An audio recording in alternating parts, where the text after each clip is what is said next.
Bonjour, je vous présente cet ouvrage. Orazio Amigorena et Frédéric Monneron, Le masculin, identité, fiction et dissémination.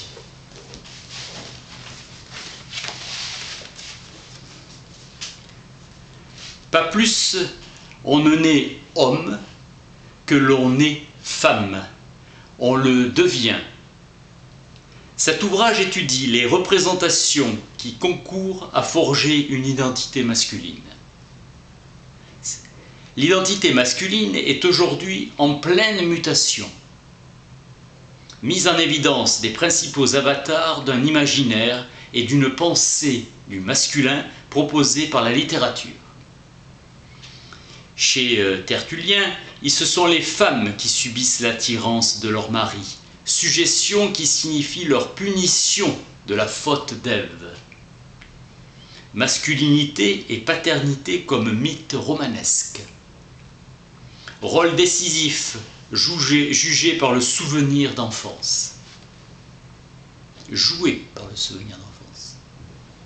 Les années d'apprentissage, le devenir homme de Wilhelm. Il faut le dire, il n'y a pas de femme dandy.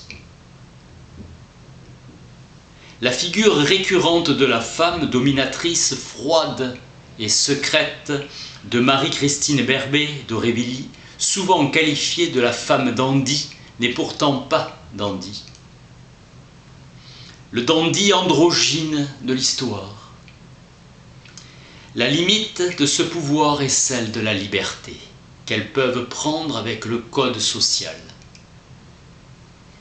La liberté du dandy est sans limite puisqu'il soit homosexuel, don Juan ou chaste.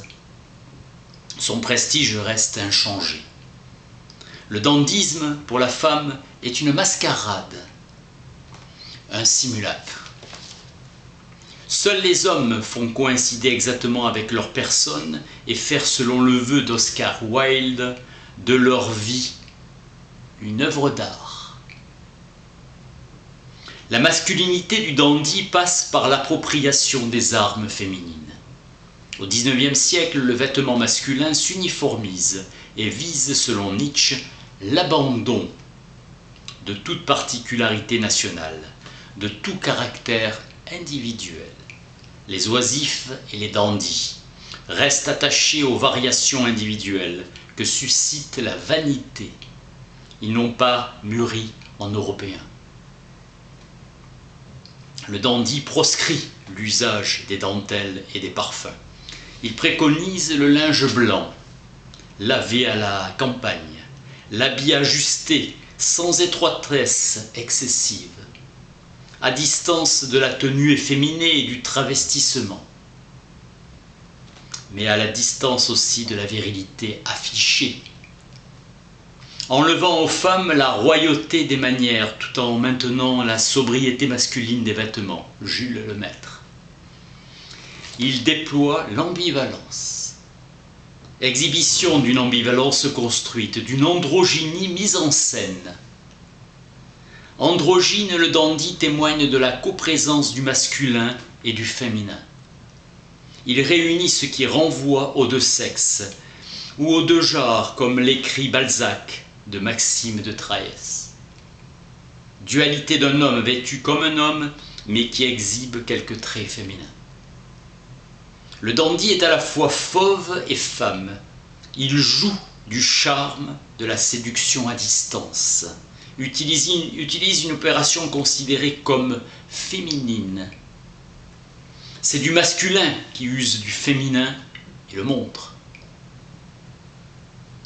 Le désir est préférable à la possession, dit Birkin, sa finalité avant tout étant de la crainte, de désirer. La femme est l'avenir de l'homme, écrivait jadis Aragon. Si Oedipe n'a pas de complexe d'Oedipe, écrit Lacan, c'est que dans son histoire, il n'y a pas de père du tout. Selon son père adoptif, le père est celui qui nous a reconnus. Le masculin ne peut se définir indépendamment du féminin. Plus une femme est femme, plus les habits masculins qu'elle porte mettent en valeur sa féminité. Et il est beaucoup plus facile à une femme de porter des pantalons qu'à un homme d'enfiler une mini-jupe. Il est plus facile à la femme de jouer une virilité qu'elle n'a pas, elle est dépourvue de chromosome Y, que l'est à l'homme d'assumer une féminité qu'il a, il possède le chromosome X en commun avec ses compagnes. Cette féminité cachée de l'homme est sans doute ce qu'il y a en lui de plus émouvant. Ce fut longtemps sa part honteuse. Aujourd'hui, la féminité de l'homme ose faire surface dans la vie. La nouvelle identité masculine assume mieux qu'hier sa part de féminité en Occident.